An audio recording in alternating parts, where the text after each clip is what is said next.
जय हिंद दोस्तों, स्वागत है आपका यूनाइटेड लर्निंग के इस प्लेटफॉर्म पर।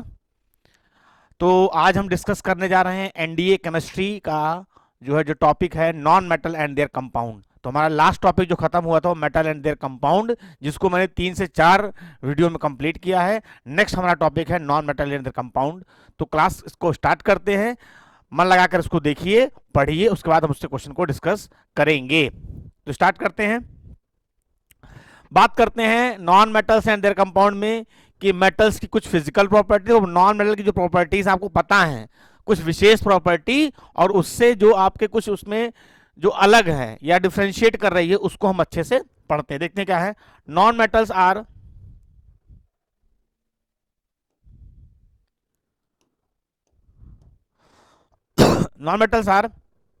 either solids or gas except bromine, which is liquid. 10 non-metals exist in solid state and 11 in gaseous state. तो टोटल हम कहें कि टोटल 22 पूरे पीरियोडिक टेबल में 22 नॉन मेटल्स हैं, 22 नॉन मेटल हैं, जिसमें कि जो 10 हैं, 10 जो है वो सॉलिड स्टेट पाए जाते हैं। 10 कितने स्टेट पाए जाते हैं? सॉलिड स्टेट पाए जाते हैं, यानी कि ठोस अवस्था में पाए जाते हैं। और 11 जो है वो गैसियस स्टेट में पाए जाते हैं, गैसियस स्टेट में पाए जाते हैं। और एक जो है, एक खाली कौन? ब्रोमीन। ब्रोमीन जो ऐसा नॉन मेटल है जो कि लिक्विड स्टेट में, द्रव अवस्था में पाया जाता है। तो 10 आपके सॉलिड स्टेट पाए जाते हैं, 11 गैस स्टेट में पाए जाते हैं, और एक जो आपका है वो लिक्विड स्टेट पाया जाता है, कौन? ब्रोमीन। तो total 22 non metal periodic table में आपके हैं, ये बताया गया है। अगला, दे डिस्प्ले वैरायटी ऑफ कलर्स। जो नॉन मेटल्स हैं ये वैरायटी ऑफ कलर को क्या करते हैं? रिप्रेजेंट करते हैं, दिखाते हैं। ठीक है, तो याद रखिएगा, इसमें 10 सॉलिड स्टेट में, 11 गैस स्टेट में, एक लिक्विड स्टेट में, टोटल 22 नॉन मेटल्स हैं। These are poor conductor of heat and electricity except graphite. अब देखिए, ये तो पता है कि जो नॉन मेटल्स हैं वो बैड कंडक्टर ऑफ हीट और इलेक्ट्रिसिटी होते हैं, यानी किसी प्रकार की कोई कंडक्टिविटी नहीं करते हैं, क्योंकि इस पे किसी प्रकार कोई फ्री इलेक्ट्रॉन नहीं पाया जाता है। लेकिन एक करता है, एक्सेप्ट ग्रेफाइट। कौन करता है? तो कौन सा ऐसा, अभी क्वेश्चन आता है कि कौन सा ऐसा नॉन मेटल जो कंडक्टिविटी करता है? The answer is graphite. ये क्वेश्चन आया हुआ है, कौन सा ऐसा नॉन मेटल है जो कंडक्टिविटी करता है? तो आंसर क्या होगा? ग्रेफाइट होगा। These are नॉट लस्ट्रस, ये चमकीले नहीं होते हैं। ठीक है। सोनरस, ये बजाने पे साउंड प्रोड्यूस नहीं करते हैं। नॉट मैलिएबल, मैलिएबल मतलब कि शीट के फॉर्म में इनको हम कन्वर्ट नहीं कर सकते हैं। How iodine is lustrous. अब क्वेश्चन आएगा कि कौन सा ऐसा नॉन मेटल है जो चमकता है? The answer is iodine. और कोई नॉन मेटल नहीं जो चमकता हो, सिर्फ आयोडीन के। तो आयोडीन ऐसा नॉन मेटल है जो क्या करता है? चमकता है। तो ये ना साउंड प्रोड्यूस करते हैं, ना चमकते हैं, और ना ही मैलिएबल होते हैं। सिर्फ एक ऐसा है जो चमकता है, that is iodine. Next point, non metals have low melting point. इनका मेल्टिंग पॉइंट जो होता है लो होता है, बॉइलिंग पॉइंट भी लो होता है, डेंसिटी जो है लो होती है।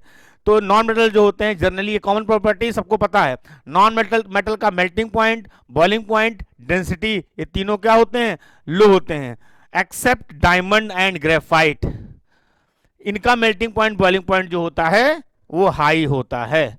तो जो डायमंड, यानी comparison to other non metal, diamond और ग्रेफाइट ये नॉन मेटल हैं, लेकिन इनका जो है मेल्टिंग पॉइंट और बॉइलिंग पॉइंट क्या होता है? हाई होता है comparison to other non metal. ठीक है ना। तो इनका melting point, boiling point high होता है। एक्सेप्शन याद रखना है, एक्सेप्शन बहुत इंपॉर्टेंट है। इसको एक्सेप्शन को आपको याद रखना है कि डायमंड और ग्रेफाइट जो होते हैं, इनका मेल्टिंग पॉइंट, बॉइलिंग पॉइंट क्या होता है? हाई होता है comparison to other non metal. अगला देखिए, chemical properties of non metal. तो देखिए, non metals combined with oxygen to form oxide. Example, when sulphur burn in oxygen to gives. तो सल्फर की करा दी ऑक्सीजन, सल्फर डाइऑक्साइड बन जाएगा। कार्बन की करा दीजिए ऑक्सीजन से, कार्बन डाइऑक्साइड बन जाएगा। ठीक है। तो ये है जो आपके नॉन मेटल्स हैं, उनकी आप करा दीजिए सल्फर के ऑक्सीजन सल्फर डाइऑक्साइड, कार्बन से ऑक्सीजन से कार्बन डाइऑक्साइड, ऐसे आपका यानी कि आपका नॉन मेटल ऑक्साइड आपका फॉर्म होगा, नॉन मेटल ऑक्साइड का फॉर्मेशन होगा। Sulphur dioxide on dissolution in water gives sulphurous acid. तो अगर हम क्या करते हैं, सल्फर डाइऑक्साइड SO2 का रिएक्शन करा दें, किससे, वाटर से करा देंगे, तो हमारा H2SO3, ठीक है, H2SO3 ऑब्लिक H2SO4 भी बन सकता है, सल्फ्यूरिक एसिड या सल्फ्यूरिक एसिड भी का फॉर्मेशन हो सकता है। तो सल्फर डाइऑक्साइड का अगर वाटर से कराते हैं तो सल्फ्यूरस एसिड का फॉर्मेशन होता है। अगला देखिए, acidic oxide of non metal, metal are CO2 SO2 SO3 NO2 P2O5, where neutral oxide of non metal. याद रखना आपको, बहुत इंपॉर्टेंट है, ये आपको दिमाग में याद रखना है इसको, इस चीज को। देखिए, acidic oxide of non metal, तो acidic oxide of non metal कौन कौन से हैं, कार्बन डाइऑक्साइड है जो एसिडिक प्रॉपर्टी करता है, SO2 सल्फर डाइऑक्साइड है, SO3 है, NO2 है, और पेंटाऑक्साइड P2O5 है। तो ये आप याद रखना, acidic oxide of non metal पूछा कौन कौन से हैं, तो कौन कौन से हैं, CO2 पूछा, क्वेश्चन आ सकता है कि इसमें से कौन सा ऐसा है जो एसिडिक ऑक्साइड नहीं है, या कौन सा ऐसा है जो आपका न्यूट्रल नॉन मेटल ऑक्साइड्स है। तो आपको उसके लिए क्या होना, उसको आपको पॉइंट पता होने चाहिए। तो carbon dioxide, sulphur dioxide, sulphur trioxide, nitrogen dioxide और फास्फोरस पेंटाऑक्साइड, ये जो आपके हैं ये आपके एसिडिक नॉन मेटल के अंतर्गत आते हैं। जबकि न्यूट्रल ऑक्साइड और नॉन मेटल कौन कौन से हैं, carbon monoxide, nitrogen oxide, nitrous oxide और H2O, ये आपके कौन है, ये आपके न्यूट्रल नॉन मेटल ऑक्साइड हैं। तो पूछ सकता है इसमें से कौन सा न्यूट्रल नॉन मेटल ऑक्साइड नहीं है या कौन सा है। तो जब ये सारे आपको पता रहें तभी आप बता पाएंगे। ठीक है, यहाँ पे देखो नाइट्रस ऑक्साइड N2O लिखा हुआ, इसे बोलते हैं, याद रखिएगा, लॉफिंग गैस बोलते हैं। क्या बोलते हैं, लॉफिंग गैस के नाम से जाना जाता है किसको, नाइट्रस ऑक्साइड N2O को हम नाइट्रस ऑक्साइड को लॉफिंग गैस के नाम से जानते हैं। नॉन मेटल में पहला हमारा एलिमेंट है हमारा कार्बन। ठीक है, तो carbon is the 17th most abundant element by mass in the earth crust. तो 17वें नंबर पे आता है। अगर हम कहें अर्थ क्रस्ट में 17वें नंबर कौन सा एलिमेंट पाया जाता है, तो आपका कौन सा है, दैट इज कार्बन है। एटॉमिक नंबर 6 होता है, मास नंबर 12 होता है। तो इसका एटॉमिक नंबर 6 और मास नंबर कितना होता है, 12 होता है। ठीक है, कार्बन के बहुत सारे गुण हैं। कार्बन जो होता है वो टेट्राहेड्रल नेचर शो करता है। टेट्राहेड्रल नेचर शो करता है। टेट्राहेड्रल नेचर का मतलब हो जाएगा ये चार इलेक्ट्रॉन की शेयरिंग करता है। ठीक है, 4 इलेक्ट्रॉन की क्या करता है, ये शेयरिंग करता है, यानी 4 इलेक्ट्रॉन की शेयरिंग करता है और अपने ऑक्टेट को क्या करता है, पूरा करता है। तो इसलिए टेट्राहेड्रल नेचर का होता है, यानी 4 इलेक्ट्रॉन की शेयरिंग करता है, इसलिए इसको हम टेट्राहेड्रल नेचर की प्रॉपर्टी कहते हैं। एक पॉइंट हो जाएगा। दूसरा पॉइंट हो जाएगा, ये कैटिनेशन की प्रॉपर्टी शो करता है। कैटिनेशन याद रखिएगा, कैटिनेशन की प्रॉपर्टी शो करता है कौन, कार्बन जो है वो कैटिनेशन की प्रॉपर्टी शो करता है। और कैटिनेशन होता क्या है, यानी कार्बन टू कार्बन लिंक करके बहुत सारे कंपाउंड बना सकता है। तो कार्बन से कार्बन लिंक करके बहुत सारे कंपाउंड बनाने की जो प्रॉपर्टी होती है या एबिलिटी होती है, उसे कहते हैं क्या, कैटिनेशन। तो कार्बन के पास एक एबिलिटी है टू कार्बन लिंक करके बहुत सारे कंपाउंड बना सकता है। That property is called catenation कहा जाता है। ठीक है ना।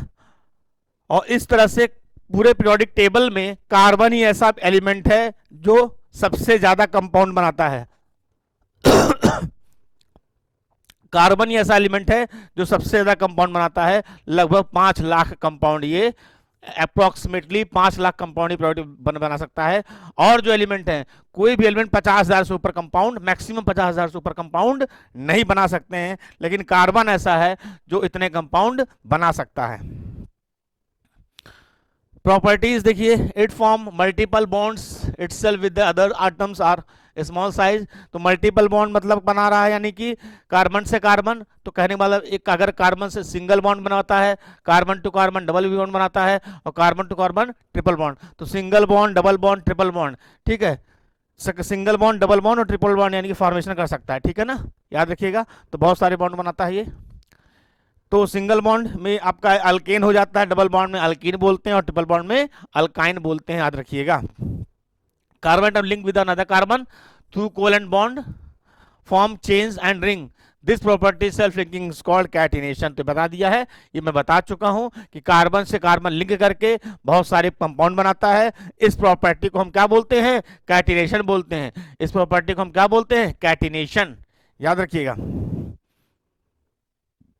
Due to the properties of catenation carbon is able to exist allotropic form. ठीक है, तो कैटिनेशन प्रॉपर्टी की वजह से ये जो है एलोट्रॉपिक फॉर्म में पाया जाता है। तो एलोट्रॉप्स क्या होते हैं, याद रखिएगा, एलोट्रॉप्स क्या होते हैं पूछा सकता है कि व्हाट इज एलोट्रॉप्स, क्या होते हैं, 4 ऑप्शन दिया रहेगा। तो एलोट्रॉप्स क्या होंगे, ठीक है, जिसकी केमिकल प्रॉपर्टी सेम होगी, केमिकल प्रॉपर्टीज आर सेम, जो केमिकल प्रॉपर्टी क्या होगी, सेम होगी, but physical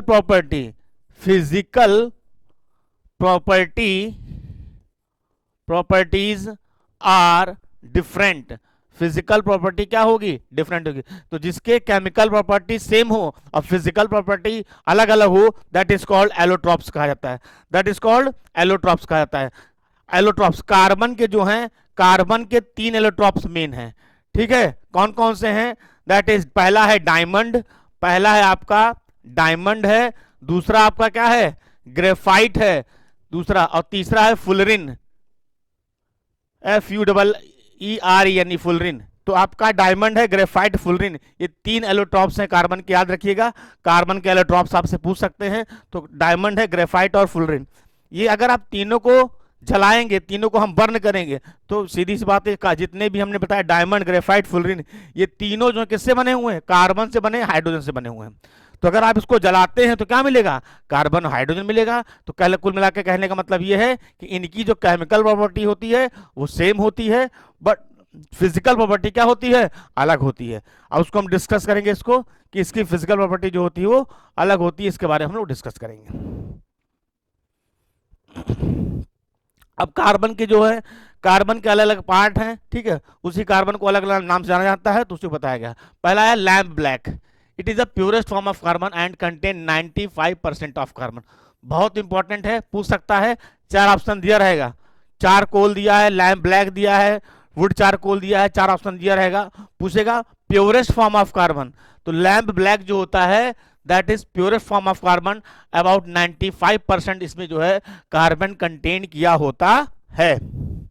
it is obtain by the burning of hydrocarbon in limited supply of air. ये कैसे ऑब्टेन होता है, तो बर्निंग ऑफ हाइड्रोकार्बन को जब आप बंद करते हैं, लिमिटेड सप्लाई ऑफ एयर या absence of air, limited supply of air या in the absence of air burn करते हैं, तो हमें कार्बन ब्लैक ऑब्टेन होता है। इसका इस्तेमाल कहाँ करते हैं, तो ब्लैक इंक पिगमेंट, पिगमेंट मतलब जो कलर बनाने के लिए, पिगमेंट का मतलब होता है जो कलर प्रोवाइड करता है। तो ब्लैक इंक बनाने के लिए इसका इस्तेमाल किया जाता है, किसका, कार्बन ब्लैक का। शू पॉलिश करने के लिए, यानी जो ब्लैक जूते हैं उसे पॉलिश करने के लिए इसका इस्तेमाल। Filler in the automobiles tyre, automobiles यानी गाड़ियों के जो टायर होते हैं उसके जो फिलर्स होते हैं उनको भरने के लिए आपको का लैम्प ब्लैक का इस्तेमाल किया जाता है। It is use as an eye suit, तो आई सूट के रूप में भी इसका इस्तेमाल किया जाता है। तो आपका देखिए यहाँ पे शू पॉलिश के लिए, टायर, ऑटोमोबाइल के टायर में फिलर्स के रूप में,